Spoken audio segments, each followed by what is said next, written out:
May I come in, sir? Yes, please come. Good morning, sir. Good morning. बैठिए. अपना परिचय दें. मैंने अपना नाम बताया. सर मैं जयपुर से हूँ और मैंने अपनी 10-12 उसके अलावा ग्रेजुएशन जयपुर से ही की है. ग्रेजुएशन में मैंने फिजिकल एजुकेशन, इंग्लिश लिटरेचर और ज्योग्राफी से किया. Parallelly national cadet corps naval wing से मैं कैडेट रहा हूँ, जहाँ मैंने ब्रॉन्ज मेडल भी जीता है नेशनल लेवल पर. साथ में पैरेलली मैंने उसके बाद में बीएड की है और अभी लास्ट ईयर मैंने जो अपनी इंग्लिश लिटरेचर से एमए कंप्लीट की और वर्तमान में मैं अपना जो है दूसरा आरएस इंटरव्यू दे रहा हूँ. चलिए, बहुत बढ़िया. तो आपका एकेडमिक बैकग्राउंड बड़ा वेरिड है, बहुत सारी चीज़ें आपने ट्राई की हैं. कोई कारण इसके पीछे? सर जैसा आपने ही अभी कहा कि डाइवर्स है, तो मैं भी कुछ पसंद करता हूँ कि जितनी ज़्यादा डाइवर्सिटी हो, कि जो पीक है, मतलब मेरी एज का पीक है, वहाँ पर मैं ज़्यादा से ज़्यादा अपनी क्षमता यूज़ कर सकूँ, तो जितना वैरायटी लाइफ में आ सके एकेडमिक्स में. आपको नहीं लगता कि ये नेगेटिव पॉइंट हो जाएगा अगर हम आपको ले लेते हैं और इस शंका से लेते हैं कि आप 2-3 साल बाद कहीं और डाइवर्सिफाई हो जाएंगे? नहीं सर, ये डाइवर्सिटी मेरी एकेडमिक तक ही सीमित है, बाकी अपने काम या फिर अपने वर्क के प्रति मैं बिल्कुल समर्पित हूँ सर. तो आपको क्यों लगता है कि आपके जितना ये जो आपका बैकग्राउंड है, कैसे आपको हेल्प करेगा इस प्रशासनिक पद के लिए? सर मेरे पास ह्यूमैनिटीज़ के सब्जेक्ट हैं, साथ में नेवल विंग से मैं रहा, पूरा नेशनल लेवल पे मैंने काफ़ी एक्टिविटीज़ की हैं, तो कहीं ना कहीं लीडरशिप स्किल्स वगैरह डेवलप हुई है. इंग्लिश लिटरेचर साहित्य का जो अंग है, कहीं ना कहीं वो भी समाज का एक तरह से पूरी तरह उसका मिरर है, तो वो मुझे समाज की समझ विकसित करता है. साथ में प्रशासनिक सेवाओं में जिस प्रकार उसकी तैयारी होती है, वो कहीं ना कहीं इस प्रकार का व्यक्तित्व बनाती है कि हम समाज के प्रति अपना सकारात्मक और तटस्थ, या यूँ कहें कि फ्यूचर ओरिएंटेड एस्पेक्ट सोच सकें. इंग्लिश लिटरेचर कोई ख़ास वजह लेने की? सर मैंने ग्रेजुएशन में पहले पॉलिटिकल साइंस लिया था फर्स्ट ईयर में, बट थोड़ा मुझे कंफर्टेबल भी नहीं लगा, और कहीं ना कहीं लिटरेचर मेरा हमेशा से ही एक तरह से शौक रहा है, क्योंकि सर लिटरेचर अपने आप में एक ऐसा सब्जेक्ट है जिसमें कहीं ना कहीं सारे सब्जेक्ट कवर हो जाते हैं और वो व्यक्तित्व को एक नया आयाम देता है, तो इसलिए मैंने उसको परस्यू किया. निश्चय आपके कोई फेवरेट ऑथर्स भी रहे होंगे? हाँ सर, इंग्लिश इंडियन भी हैं और कुछ एंग्लो इंडियंस भी हैं, उसके अलावा कुछ जो कौन है आपके फेवरेट ऑथर, फेवरेट बुक जो आपने रिसेंटली पढ़ी? जी सर, मुल्क राज आनंद सर हैं, वो थोड़ा मुझे काफ़ी अट्रैक्ट करते हैं. ये इंडियन इंग्लिश ऑथर्स कौन से ऐसे जिनको अवार्ड्स मिले हैं इंटरनेशनल लेवल पर? सर अभी रिसेंटली बीनू मुश्ताक मैम है, उनको मिला. उसके अलावा जस्ट 2022 में गीतांजलि श्री को इंटरनेशनल बुकर प्राइज़ मिला. उसके अलावा जो बुकर प्राइजेस हैं वो काफ़ी इंडियन राइटर्स को मिले हैं, जिसमें आपके सलमान रश्दी जो हैं वो तो ब्रिटिश मूल के हैं, इंडियन मूल के, ब्रिटिश है. उसके अलावा किरण देसाई मैम है, जो अनीता देसाई की बेटी है सॉरी. उसके अलावा उनके अलावा अरुंधति रॉय मैम को और अरविंद अडिगा जी को भी मिला है बुकर प्राइज़. ये जो पुस्तक कई बार कुछ कंट्रोवर्शियल भी किताब हो जाती है जिसको आधिकारिक रूप से बैन कर दिया जाता है जी, तो क्या उचित है? सर कहीं ना कहीं, क्योंकि साहित्य जो है कहीं ना कहीं समाज को प्रेरित करता है, और साहित्य अगर कुछ मामलों में कुछ ऐसे पॉइंट डिलीवर कर दे जो कहीं ना कहीं समाज को ही आघात पहुंचा दे, तो कुछ सीमित मात्रा में इसके लिए जो हम ये देख सकते हैं, क्योंकि सर अभिव्यक्ति अपने आप में एक सीमित है. हम जैसे संविधान की भी बात करें तो वहाँ पर भी कहीं ना कहीं उस अभिव्यक्ति पर समाज या फिर लोक व्यवस्था सबसे बड़ा पॉइंट आता है, तो वो कुछ मामलों में सर एक सीमित स्तर तक कुछ. ये थोड़ी विडंबना नहीं कि वही पुस्तक अन्य देशों में बैन नहीं होती और हमारे यहाँ बैन हो जाती है, या उल्टा हो जाता है? हाँ सर, अगर मैं रेफरेंस लूँ सलमान रश्दी की जो बुक है मिडनाइट चिल्ड्रन, वो बेसिक रूप से थोड़ा इस्लामिक स्टेट्स में बैन है. इंडिया में हालांकि उसको पूरी तरह बैन भी नहीं किया गया, ना उसको सरकार ऑथराइज करती, तो कहीं ना कहीं सर ये बेसिक रूप से सोसाइटी पर डिपेंड है कि सोसाइटी की आइडियोलॉजी से कितना मैच करती है वो बुक. चलिए, तो थोड़ा सा बाहर चलते हैं. आजकल एक नाम चर्चा में ज़ोहरान ममदानी. नहीं सुना सर, आपने? नहीं सर, मैं नहीं सुना, कोई बात नहीं. अभी हाल ही में आर्कियोलॉजिकल सर्वे ऑफ इंडिया ने कुछ राजस्थान में कुछ खोज की है. सर अगर मैं बाड़मेर तरफ जाऊं तो वहाँ कुछ हो सकता है. बाड़मेर में कहाँ पर? बाड़मेर में ऐसा कुछ? सर यूरेनियम तक का मुझे पता है, जो खंडेला एरिया था. आर्कियोलॉजिकल सर्वे ऑफ इंडिया की बात. ओह सॉरी सर, कुछ जैन मूर्ति या फिर कुछ मिला है, मुझे 1-1.5 महीने पहले की बात है, पर मैं रिकॉल नहीं कर पा रहा. चलिए, कोई बात नहीं, जाने दीजिए.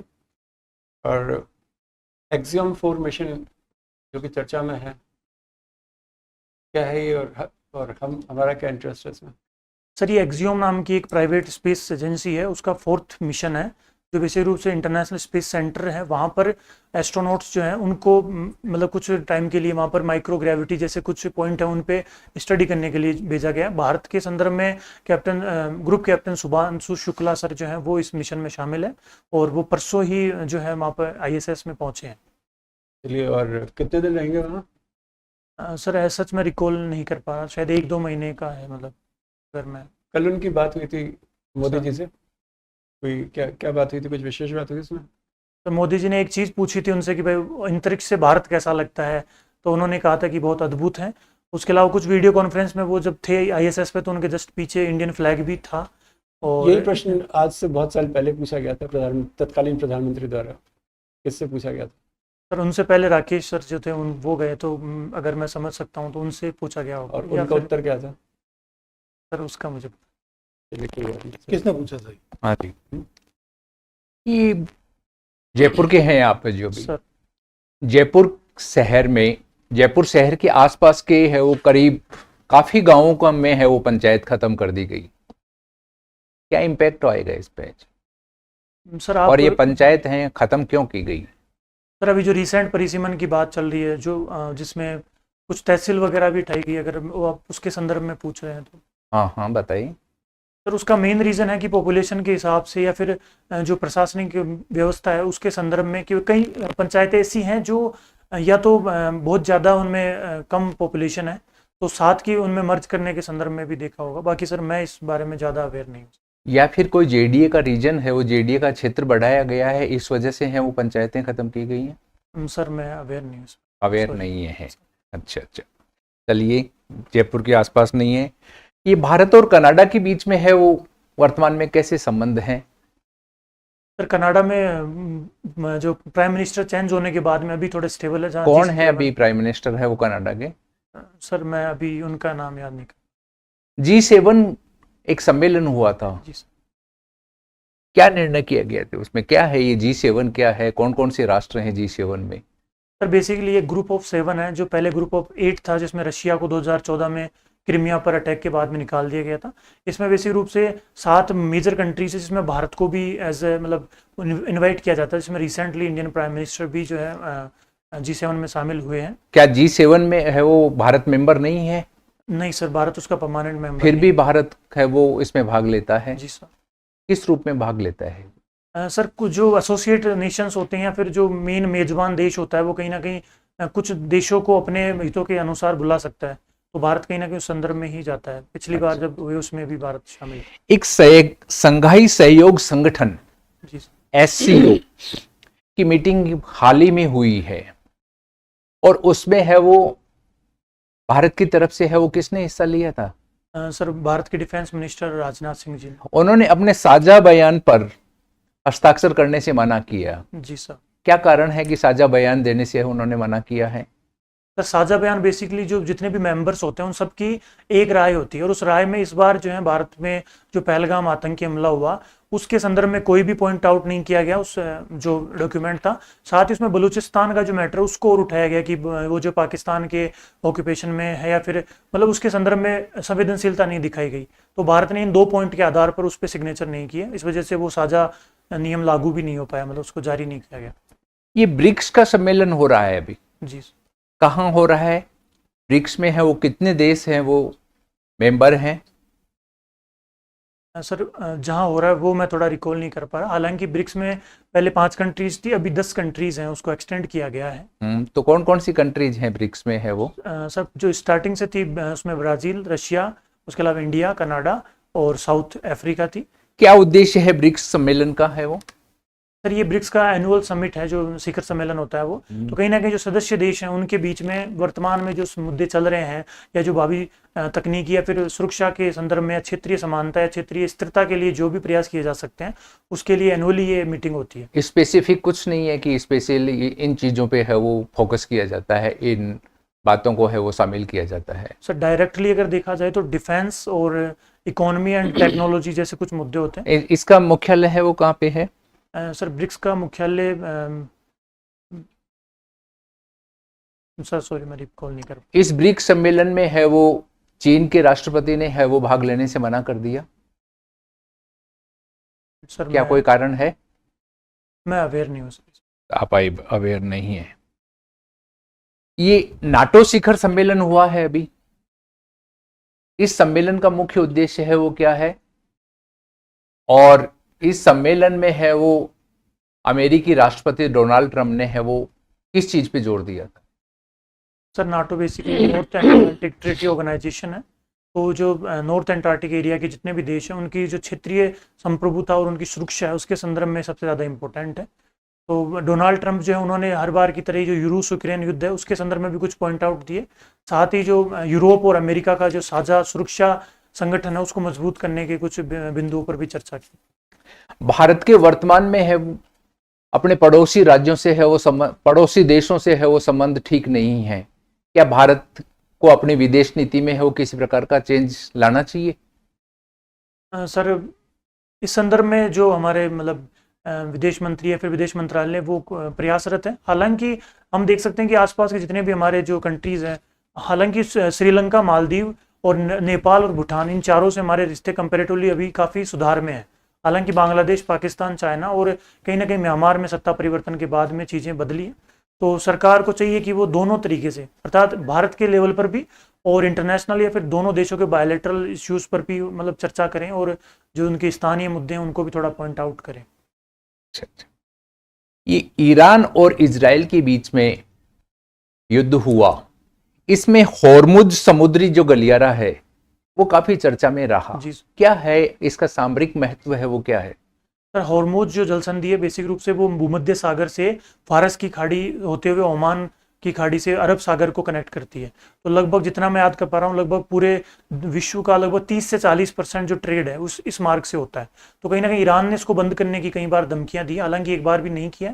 तो उस धमकी की वजह से कहीं ना कहीं पूरा जो स्टॉक मार्केट या फिर क्रूड ऑयल की प्राइसेस में भी काफ़ी डिफरेंस हुआ, तो इस वजह से ये थोड़ा स्ट्रेटेजिक हो जाता है। ठीक है सर। अभी इन दिनों ये बात चर्चा में है कि भारत के संविधान का जो प्रीएम्बल है ना, उसमें दो शब्द जो है वो कई लोगों के लिए परेशानी का कारण है। कौन कौन से? सर पंथ निरपेक्षता और समाजवाद। पंथ निरपेक्षता और समाजवाद ये शब्द कब से है संविधान में? सर ये 42nd कॉन्स्टिट्यूशनल अमेंडमेंट से भारत इसे जोड़े गए थे। कब हुआ था 42nd अमेंडमेंट? 1976। तो इनको हटाने के जो पीछे कवायद चल रही है उसका उद्देश्य क्या है? सर उद्देश्य तो पता मतलब इस तरह हम देख सकते हैं कि कुछ वर्ग विशेष हैं जो चाहते हैं कि इमरजेंसी में शब्द जोड़े गए हैं तो कहीं ना कहीं वो दबावपूर्ण हो सकते हैं, और भारत के संदर्भ में समाजवाद को इस तरह देखा जा रहा है कि ये कहीं ना कहीं भारत को जो ग्रोथ है उसको कहीं ना कहीं अटैक कर रहा है। और जिस तरीके से 8% भारत थोड़ा सा प्रो कैपिटलिस्ट हो रहा है तो कहीं ना कहीं उसके संदर्भ में अब ये प्रासंगिक नहीं है, ऐसे कुछ मतलब ऐसे कुछ तर्क दिए जाते हैं। ये सलमान रुश्दी जो है ना, इसने कोई जमाने में एक पुस्तक लिखी थी, क्या नाम था उसका जो विवादित थी? Sir the Midnight Children's. नहीं सर वो पुस्तक जिसके लिए इसको मार देने का फतवा जारी हुआ था। हाँ सर मैं नाम याद नहीं कर पा रहा, बाकी उन्होंने लिखी थी। और अच्छा, वो फतवा किसने जारी किया था? ये सर इस्लामिक स्टेट्स में से सऊदी अरब या फिर इनमें से किसी देश ने किया था। आपका लॉ में इंटरेस्ट है? सर ऐसा सच तो नहीं है, बस मेंस की तैयारी में जरूर पढ़ा है। जी सर। क्या वर्थ कितने वेटेज रहता है? मार्क्स कितने मार्क्स के सवाल आते हैं? Sir 20 marks. 20। तो आपने कौन सा सब्जेक्ट अच्छे से तैयार किया था? सर सारे ही ठीक है, मतलब क्योंकि सारे अपने आप में। डोमेस्टिक वायलेंस पढ़ा था सर? वायलेंस में और ऑफेंस में क्या डिफरेंस होता है? तो वायलेंस और ऑफेंस, वायलेंस अगर मैं समझ पाऊँ तो इसमें हम फिजिकल, मेंटली, उसके लिए इमोशनल और सेक्सुअल भी देख सकते हैं, जबकि जो ऑफेंस है वो कहीं ना कहीं शायद शब्दों से जो हो सकता है, मतलब कि जिसमें आप शब्द ऐसे कहें किसी को कि वो उसको बुरा लग जाए। मतलब मैं इतना ही समझ पा रहा हूँ सर। वायलेंस में ऑफेंस शामिल है कि ऑफेंस में वायलेंस शामिल है? सर वायलेंस बड़ी टर्म होनी चाहिए, ऑफेंस उसके अंदर आ सकता है। तो वायलेंस पनिशेबल है? जी सर बिल्कुल। कहाँ पर? सर ये घरेलू हिंसा अधिनियम में भी है। कहाँ पढ़ा, क्या पढ़ा? सर जो भी जितने टाइप के वायलेंस जो महिलाओं के खिलाफ या फिर जो कामगार महिला उनके खिलाफ होते हैं। डोमेस्टिक वायलेंस एक्ट जो है ना, उसकी प्रकृति कैसी है, नेचर कैसी है उसकी? सर ये जो है सजा भी देता है, उसके अलावा थोड़ा मतलब इसमें सुधारात्मक भी होता है। सजा का कहाँ प्रोविजन किया हुआ है? सर मतलब धारा या फिर किस मुद्दे पर? कहाँ पर दंड का प्रावधान इसमें पूरे एक्ट में कहाँ पर है? सर धारा वगैरह एग्जैक्ट में याद नहीं कर पा धारा पता नहीं है। नहीं सर। अच्छा, अच्छा। भारत के संविधान की जानकारी है? सर फंडामेंटल राइट्स और डायरेक्टिव प्रिंसिपल्स, हाँ। इनमें दोनों में महत्वपूर्ण क्या है? तो सबसे है कि इम्पोर्टेंट है कि फोर्सिएबल, जहाँ फंडामेंटल राइट्स जो हैं वो प्रवर्तनीय अर्थात फोर्सेबल है, वहीं डीपीएस भी फोर्सेबल नहीं है। ये Enforceable। एनफोर्सिबल कैसे है फंडामेंटल राइट्स? क्योंकि सर ये जो है इनके खिलाफ व्यक्ति जो है न्यायालय में भी जा सकता है और इनकी मांग राज्य से वो अधिकार के साथ में कर सकता है, इनके साथ अधिकार जुड़े हुए हैं।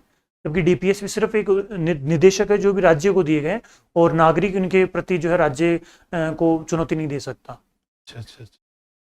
तो मूल अधिकारों का कौन उल्लंघन अतिलंघन करता है कि कोई व्यक्ति कोर्ट में जा सकता सर इसमें अगर हम इस संदर्भ को रिट के माध्यम से देखें तो जहाँ 5 रिट आती है तो वो पूरे है? किसके खिलाफ कौन कौन उल्लंघन करता है आपके मूल अधिकारों का कि आपको ये अधिकार मिलता है कि आप कोर्ट में जाए और इनका प्रवर्तन कर पाए? सर एक तो राज्य के खिलाफ है। राज्य किसे कहते हैं? सर राज्य जो है भारतीय संविधान का अनुच्छेद 12 राज्य की परिभाषा देता है, क्या देता है? जो केंद्र के स्तर पर संसद या संसद के द्वारा बनाई गई कोई भी सत्ता, कोई स्वायत्त शासन जो केंद्र प्रायोजित या फिर केंद्र वित्त पोषित हो, उसी संदर्भ में राज्य के संदर्भ में राज्य विधानसभा द्वारा बनाई गई कोई संस्था या फिर कोई भी प्रमुख पद और कोई भी वित्त पोषित या फिर उसके द्वारा स्वायत्त संस्थान, और यूटीज के संदर्भ में भी आता है सर। और साथ प्रशासनिक अधिकारी तो और केंद्र सरकार खुद जो है ना स्टेट में आती है कि नहीं आती है? सर मैं समझ नहीं पा रहा। राज्य की परिभाषा में आपने बताया ना, तो संसद आती है कि केंद्र सरकार आती है? सर यहाँ राज्य से मतलब स्टेट नहीं है, राज्य से मतलब है जो सत्ताधारी है, जो पूरे भारत के संदर्भ में सत्ता प्राप्त करता है। तो केंद्र सरकार, राज्य सरकार और यूटीज में जो प्रशासक है सब इसके अंदर आते हैं। लोकल अथॉरिटी में कौन है? लोकल अथॉरिटी ऐसी प्राधिकरण है जो संसद या विधानसभा के द्वारा, उसके अधिनियम के द्वारा या फिर किसी विधि के द्वारा बनाई जाती है और उससे वित्त पोषित या फिर उसके द्वारा जो है चलाई जाती है। तो ये लोकल अथॉरिटी स्टेट में आती है? जी सर बिल्कुल। और अन्य प्राधिकारी कौन है? अन्य प्राधिकारी जो मतलब बाद में बनाए गए हैं या फिर वित्त पोषित है या फिर उसमें कुछ अंश सरकार का हो, इतना ही मैं समझ पा रहा हूँ सर इस बारे में। एक सासू है जो अपने बेटे की बहू को उसके पिता से मिलने नहीं देती, तो उसका पिता जो है ना सुप्रीम कोर्ट जा सकता है? सर इसमें 2 डायमेंशन है। एक तो घरेलू हिंसा अधिनियम, अगर हम भावनात्मक हिंसा की बात, मैं सुप्रीम कोर्ट फंडामेंटल राइट के बारे में बात कर रहा हूँ। सर अगर बंदी प्रत्यक्षीकरण भी नहीं, मतलब मैं सर नहीं समझ पा रहा इस पर। ये आपकी हॉबीज आपने लिखी है, माउंटेनियरिंग एंड स्विमिंग। सर ये ट्रैकिंग और माउंटेनियरिंग में क्या फ़र्क होता है? सर ट्रैकिंग एक तरह से हाइकिंग टाइप होती है, इसमें 10, 12, 15 किलोमीटर चला जाता है, जो पहले से ट्रायल फिक्स होते हैं कि इस ट्रायल से ही चलना है। माउंटेनियरिंग बेसिक रूप से माउंटेन को क्लाइंब किया जाता है, जिसमें रॉक्स क्लाइंब हो सकती है, आइस क्लाइंबिंग हो सकती है, ग्लेशियर क्लाइंब हो सकती हमारे माउंटेनियरिंग इंस्टीट्यूट कहाँ पे है सबसे बड़ा इंडिया में? है। सर एक तो नेहरू इंस्टीट्यूट ऑफ माउंटेनियरिंग है, उसके अलावा HMI है, निम्हांस है, और एक जवाहर माउंटेनियरिंग इंस्टीट्यूट। ये लगभग सारे जो है हिमालयन एरिया में, जहाँ उत्तराखंड में और दार्जिलिंग में है। और इंडिया के हाईएस्ट पीक कौन सी है? सर इंडिया की अगर इंडियन ऑक्यूपाइड कश्मीर की बात करें तो K2 है, माउंट K2। और इंडियन ऑक्यूपाइड कश्मीर क्या है? Sir Pakistan occupied Kashmir, you have to be careful. Sorry sir. उसके बाद में सर कंचनजंगा है जो सिक्किम में है, इंडिया की प्रॉपर जो उसका इंडिया का जो लैंड है उसमें सबसे ऊंची पीक है। ये अब ज्योग्राफी के स्टूडेंट भी कहा जा रहा है कि हिमालय की हाइट बढ़ रही है सर। रिसेंटली कुछ इसको एस्टिमेट किए गए थे इसके हाइट के, क्या था? सर हिमालयन में बेसिक रूप से माउंट एवरेस्ट की बताई गई कि 8,850 मीटर, मतलब 2 मीटर इसकी हाइट इंक्रीज हुई है। कैसे बढ़ गई? सर हम जो है ये गोंडवाना लैंड प्लेट है, तो वो कहीं ना कहीं यूरेशियन लैंड से जो है गोंडवाना लैंड प्लेट है क्या?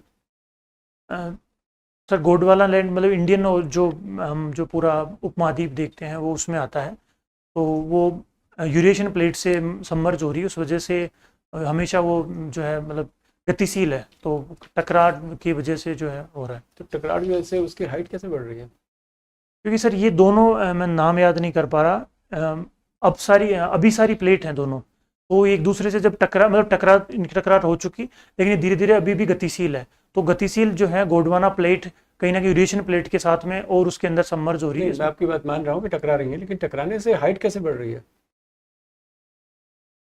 क्योंकि सर ये जब दो प्लेट्स आपस में टकराती हैं तो कहीं ना कहीं वो पॉइंट आउट होकर ऊपर की तरफ बढ़ती है, ऊपर की तरफ। कोई निश्चित नहीं है। पैसिफिक प्लेट है वो भी टकरा रही है अमेरिकन प्लेट से, वहाँ तो हाइट नहीं बढ़ रही। सॉरी सर, मैं इतना ही समझ चलिए पा कोई रहा हूँ। बात नहीं, आपका इंटरव्यू हो गया, आप जा सकते हैं। Thank you sir, thank you sir.